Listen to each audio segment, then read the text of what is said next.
Hello.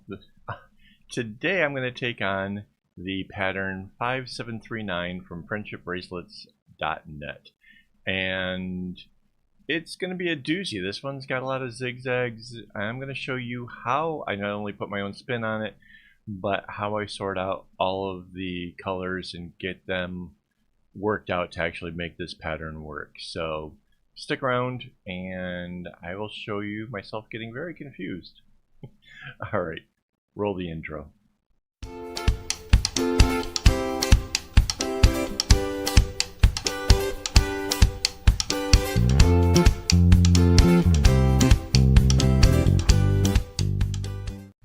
Hello and welcome, this is Kevin, also known as AKAAWOL, and today we are going to work with this pattern here, number 5739 from friendshipbracelets.net. This pattern, whoops, zoomed in instead of out.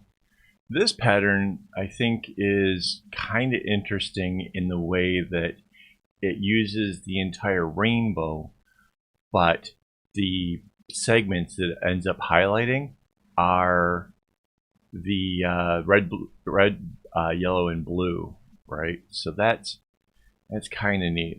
It's like in every other one. So actually changing the colors in this could actually be really a lot of fun if you want to try something just completely different, I think. Because yeah, it's every other one. It's the primary colors, right? Let me rotate this. Let me rotate that even more. Hang on. Actually, we'll use the flip tool. Aha, there we go. Now we will use the scale tool and crank this up a bit. So my thought on this particular pattern is that it's got this fun diamond and then goes into it and then goes into another diamond and stuff. So my thought is this will be fun if we actually center it and have it going out in both directions. So that is a relatively easy thing to do, relatively, I say. However, I will show you why we have a small problem with this. So see this with the 4?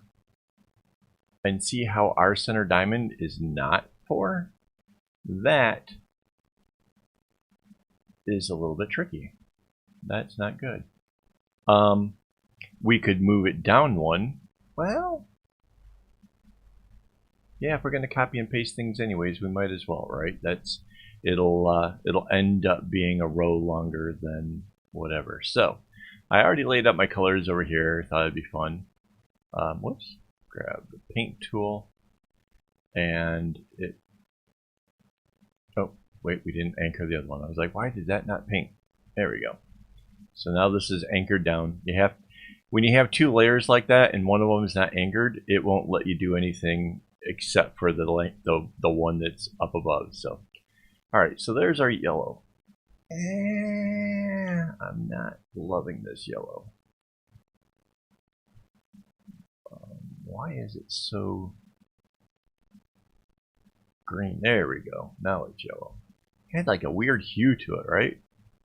Okay, so there we have the yellow. Next is the orange. I don't know why I decided I was going to grab my own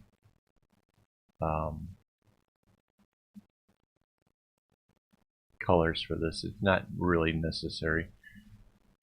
In order to make the center happen, we need to shift that down. There we go. Red.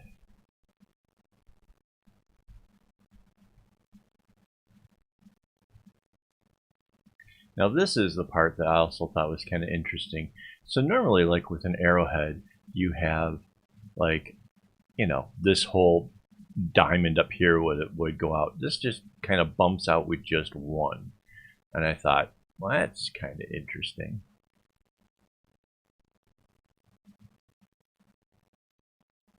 See, and then the purple goes out and around it. Bumps into these here. The blue will come up around that, and the purple will end up here. So at this point, I'm thinking it probably makes sense to fill in the underlying strings. When we're designing these patterns, it's just really kind of good to know where the strings are, how they're getting from one point to another.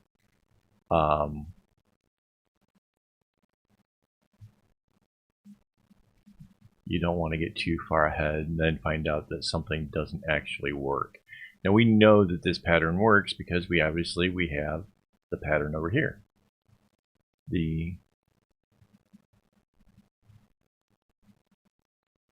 I'm going to guess this goes this way. There we go. Alright, so the next color is blue. And the blue comes out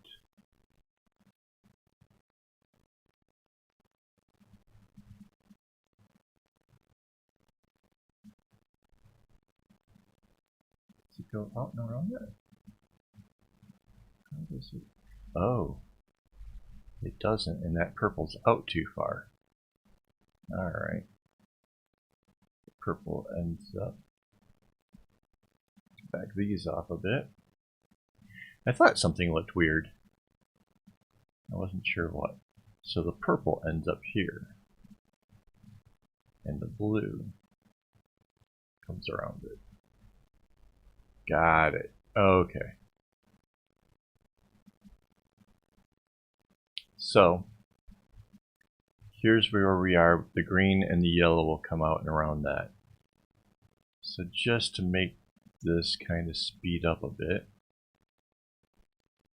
rather than doing the underlying, I'm going to... That's interesting. Whoops. The blue does this and this. So this really kind of stretches out the whole arrowhead in a way. And there's a lot of zigzags. This is definitely, when making this one, this is a lot of zigzags. And the yellow that was the center ends up being the color that ends up making up the diamond. So that's kind of a neat take. I wonder if you were like trying to do this and you didn't have the pattern, would that be like the thing that made it super easy for you to remember what you had to do? Can you see this? Alright, so the yellow goes out like that and then just goes to the edges.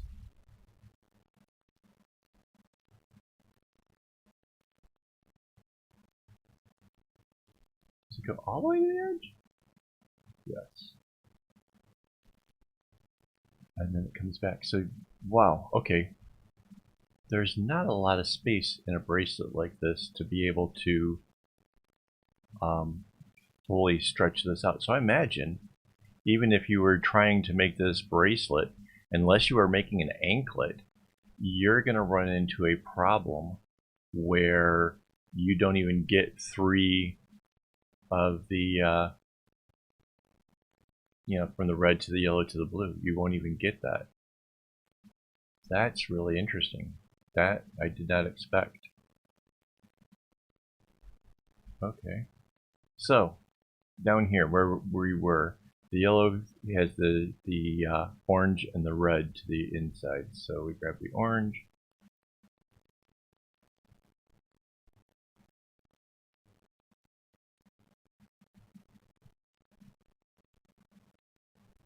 Not the best orange I've ever picked. This kind of has like a little touch of that burnt look to it, but that's alright. And then the red goes out here. Inside of the diamond is the green.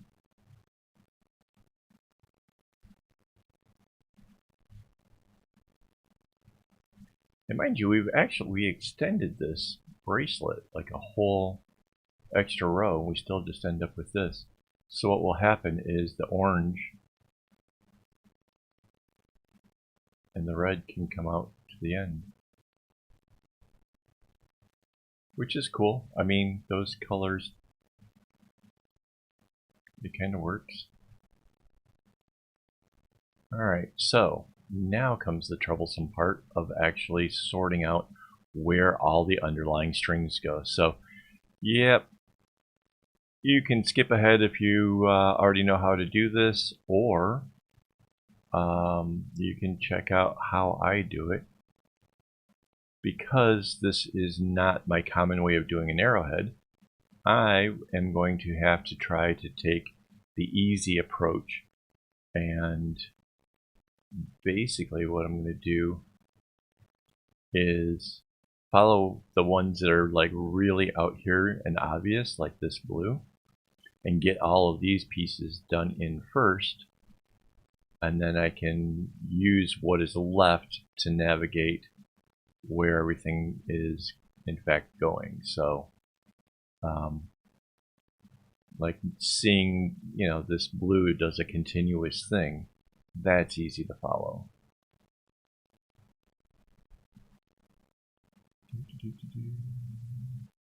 Oh, that was supposed to be blue. I'm like, something's weird there.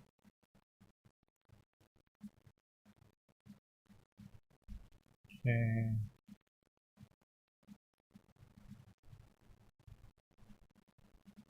Let's go ahead and fill in these bottom ones. These are obvious, at least to here.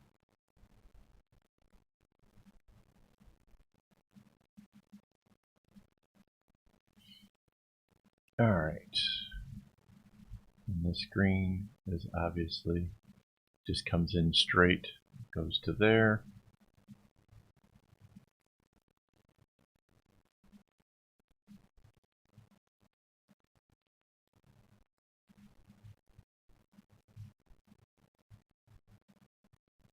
Pretty sure that's how that would, whoops, naturally go. There's a lot of zigzags. So unless you're really good at making the right left knots, this might not be your thing. If those are not you know, a strong suit, or you have trouble with them, I would go and just do regular chevrons or something else first. Or if you're trying to practice them, I guess that makes sense. This would be a great chance for practicing.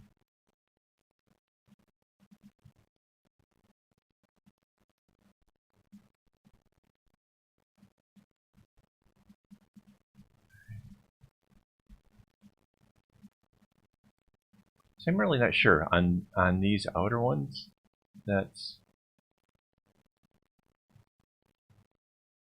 I'm so used to the other version of an arrowhead that this one leaves me a little perplexed.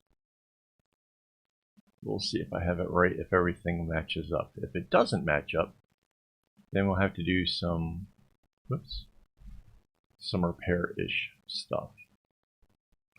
But this is the truth behind pattern designing, is sometimes you're kind of winging it and trying to make things fit.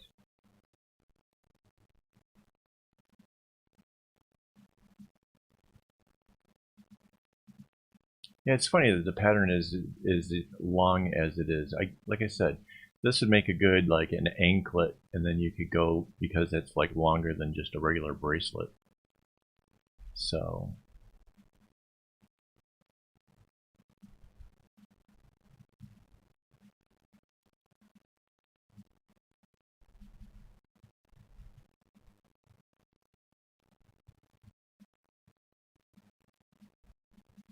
not sure how long you'd have to cut your strings for it, though. Mind you, it does use the strings kind of evenly. I mean, okay, so the primary colors are going to get used a bit more, but not terribly more.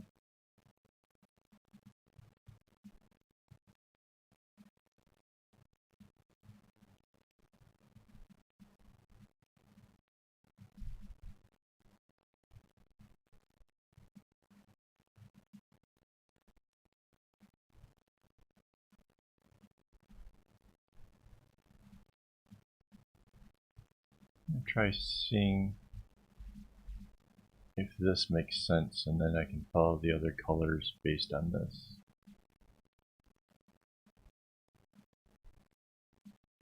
See, now that we have most of the strings in,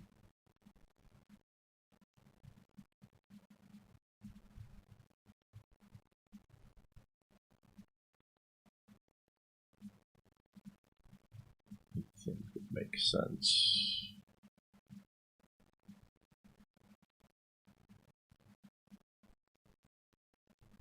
Let's try the blue.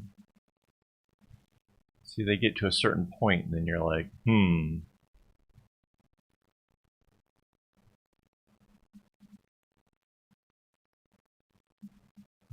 think that purple's got to come up this way. Yeah, that makes more sense this way. Alright. The red goes here. The purple comes in this way.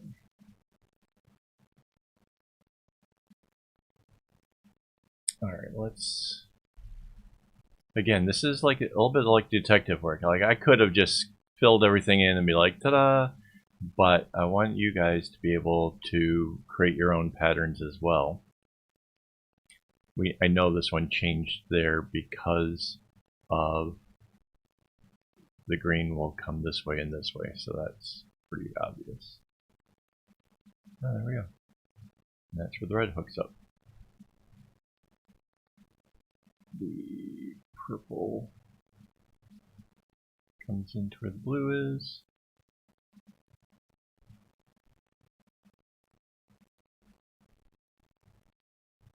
So yeah, red, orange, yellow, green, blue, purple. So yeah, this is turning out right. We're on path to it. So I think we might have to do some of those other inner ones and see whether or not the outer ones are doing what they're supposed to do. Again, honestly, I come into these videos with just a kind of a hint of a notion of what I think I'm going to make, and then from there I try to capture all of the whole what is going on and how I do it, so that way you guys get like a real sense of how much time it takes to create a pattern, what kind of troubles and stuff I kind of get myself into. Mind you, I have a lot of experience with tying knots, so that is an advantage. But at the same time, I'm not, like, a lot of my patterns and stuff were kind of more or less, I did a lot of winging it, you know, in the early on days. And what I would do was I would just get as crazy as I could in the first half of the bracelet, slap a diamond in the middle, and then try to retrace and make it symmetrical by making it go back the other way in the same way the first half did. And I tell you what, that mental kind of, I don't know what you would call it. That was so, it was pretty intense. It was hard work. Okay, I think the red's going off the rails here. It is.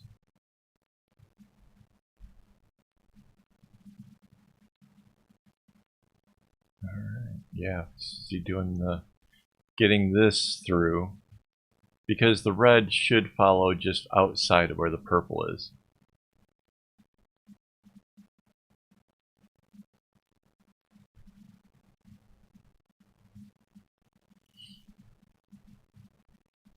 That's fascinating.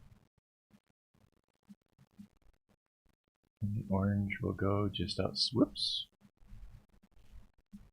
just outside of that.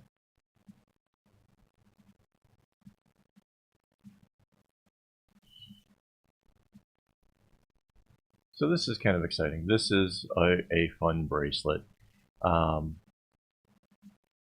Little bit difficult to work, to, like, you know, actually knotting it up and stuff. But Not the worst I've seen.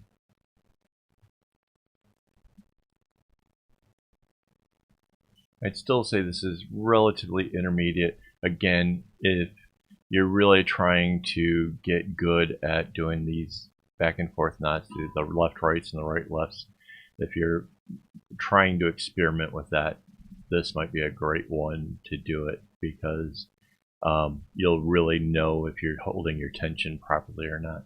So there we go. We have the whole top half.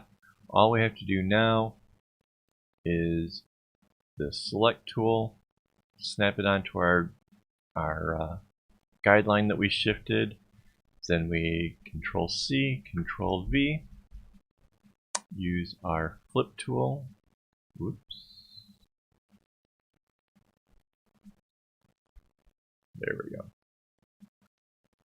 And slide this on down with the move tool. So I'm using GIMP.